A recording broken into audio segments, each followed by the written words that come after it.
नमस्कार। मैं आज इस वीडियो के माध्यम से विद्यालयों, अस्पतालों, औषधालयों का रखरखाव, सुधार तथा स्थापना के बारे में जानकारी देने जा रहा हूँ। ग्राम पंचायत जो है अपने अधिकार क्षेत्र में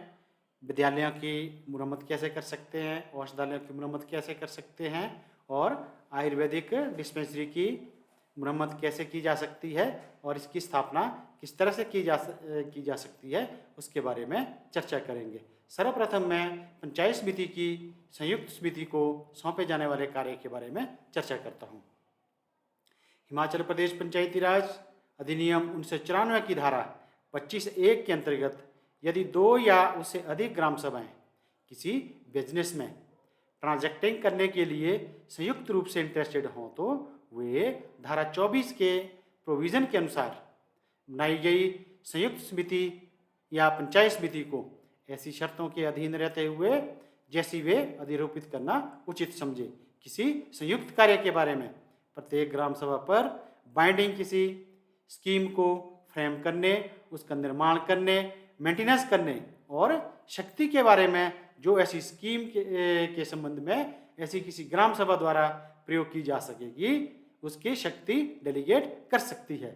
परंतु ग्राम सभाएं किसी संयुक्त कार्य के निर्माण और रखरखाव के बारे में बिजनेस के ट्रांजैक्शन या स्कीम के निष्पादन की लागत ऐसे अनुपात में पे करेगी जो लिखित दस्तावेज में सहमति द्वारा व्यक्त की गई हो। धारा 25(2) के अंतर्गत यदि इस धारा के अधीन कार्य करने वाली ग्राम सभाओं के बीच कोई मतभेद पैदा होता है तो यह वित्त प्राधिकारी को निर्देशित किया जाएगा जिसका जो डिसीजन है वो अंतिम होगा। धारा 25 की उपधारा 2 के प्रयोजन के लिए वित्त प्राधिकारी कौन होगा, इसके बारे में चर्चा करते हैं। हिमाचल प्रदेश पंचायती राज सामान्य नियम 1997 के नियम 44 के अंतर्गत धारा 25 की उपधारा 2 के प्रयोजन के लिए वित्त प्राधिकारी पंचायत समिति का अध्यक्ष होगा जिसकी अधिकारिता में ग्राम सभा स्थित है। धारा 25 की उपधारा 2 के प्रयोजन के लिए वित्त प्राधिकारी माना जाएगा। यदि ग्राम सभाएं विभिन्न पंचायत समितियों की अधिकारिता में स्थित हैं तो संबंधित पंचायत समितियों के अध्यक्षों में से गठित समिति इस प्रयोजन के लिए वित्त प्राधिकारी होगी। यदि अध्यक्षों में मतभेद हो तो विषय जो है जिला परिषद के अध्यक्ष को निर्देशित किया जाएगा जिसका डिसीजन जो है अंतिम होगा।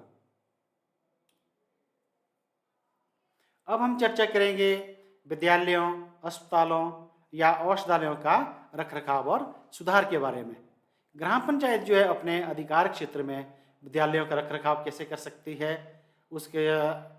सुधार कैसे कर सकती है, अस्पतालों का रखरखाव कैसे कर सकती है, औषधालयों का रखरखाव कैसे कर सकती है, इसके बारे में चर्चा करते हैं। इसके बारे में हिमाचल प्रदेश पंचायती राज अधिनियम 1994 की धारा 26(1) में उल्लेख किया गया है कि ग्राम पंचायत अपनी अधिकारिता के अंदर या उसके निकटवर्ती विद्यालयों, अस्पतालों और औषधालयों के रखरखाव व विकास के लिए ऐसी सहायता देगी जैसे कि ग्राम पंचायत उचित समझे। ग्राम पंचायत इसके लिए क्या कर सकती है, जनसाधारण से दान भी जुटा सकती है और संबंधित विभागों से इस प्रयोजन के लिए जो है अनुदान भी मांग सकेगी। प्राथमिक विद्यालयों, स्वास्थ्य उपकेंद्रों, औषधालयों और आंगनबाड़ियों के दक्षतापूर्ण संचालन के लिए प्रधान या उपप्रधान ग्राम पंचायत द्वारा प्राधिकृत कोई सदस्य यथास्थिति प्राथमिक विद्यालयों, स्वास्थ्य उपकेंद्रों, सभी प्रकार के औषधालयों, आंगनबाड़ियों और सभा क्षेत्र में स्थित ग्रामीण स्तर की अन्य संस्थाओं में उपस्थिति, स्मेह, निष्ठा और सेवाओं की उपलब्धता सुनिश्चित करने के लिए इनका निरीक्षण कर सकेगा। कहने का मतलब ग्राम पंचायत का प्रधान या उपप्रधान या ग्राम पंचायत द्वारा कोई सदस्य जो अधिकृत किया गया हो वो जो है विद्यालयों में, स्वास्थ्य उपकेंद्रों में कार्यरत जो कर्मचारी है उनकी उपस्थिति, उनकी स्मेह, निष्ठा, सेवाओं को सुनिश्चित करने के लिए जो है उनका निरीक्षण कर सकेगी। प्रधान या उप प्रधान या ग्राम पंचायत द्वारा प्राधिकृत कोई सदस्य यथास्थिति ऐसे निरीक्षण केस में उसके ध्यान में आने वाली अनियमितताओं और कमियों की रिपोर्ट संबंधित विभाग के उच्च अधिकारी को देगा, जो ऐसी रिपोर्ट की प्राप्ति के 45 दिन के भीतर शीघ्रता से आवश्यक कार्यवाही करेगा और ऐसी रिपोर्ट पर की गई कार्यवाही से संबंधित ग्राम पंचायत को अवगत कराएगा। कहने का मतलब ये है कि जो प्रधान या उप प्रधान या ग्राम पंचायत द्वारा अधिकृत सदस्य जो निरीक्षण करने के लिए गया था, यदि उन्होंने मौके पर कोई अनियमितता पाई है तो वो जो है उसकी रिपोर्ट संबंधित विभाग के उच्च अधिकारी को दे सकता है और संबंधित विभाग का उच्च अधिकारी जो है उसमें 45 दिन के अंदर अंदर जो है कार्यवाही करेगा और उसकी रिपोर्ट जो है, कार्यवाही जो की गई है उसकी रिपोर्ट जो है ग्राम पंचायत को भेजी जाएगी।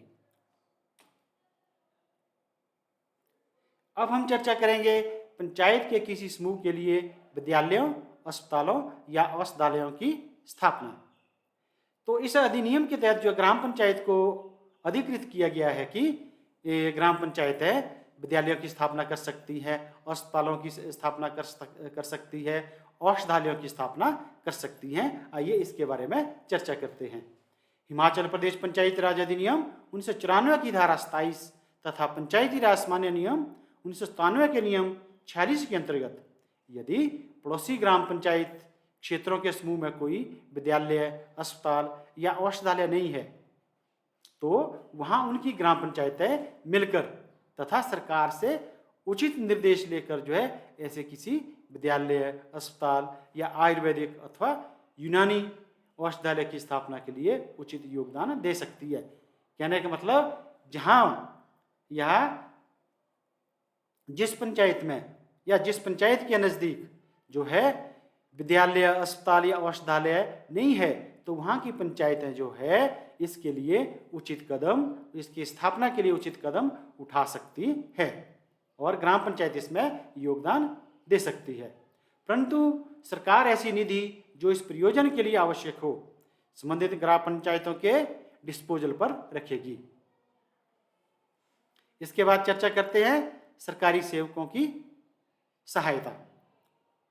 ग्राम पंचायत जो है सरकारी सेवकों की सहायता भी कर सकती है। इसमें भी इस अधिनियम की धारा 28 में प्रावधान किया गया है।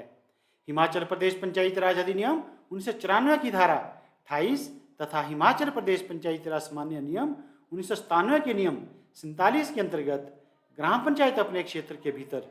किसी सरकारी सेवक की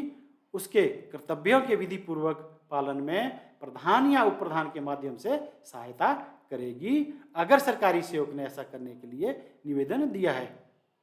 यानी यदि कोई सरकारी कर्मचारी अपने कर्तव्य के विधि पूर्वक पालन के लिए ग्राम पंचायत से कोई सहायता के लिए आवेदन करता है तो ग्राम पंचायत अपने प्रधान या उप प्रधान के माध्यम से उस कर्मचारी की सहायता कर सकती है। आज के वीडियो में इतना ही, शेष अगले वीडियो में चर्चा करते हैं। धन्यवाद।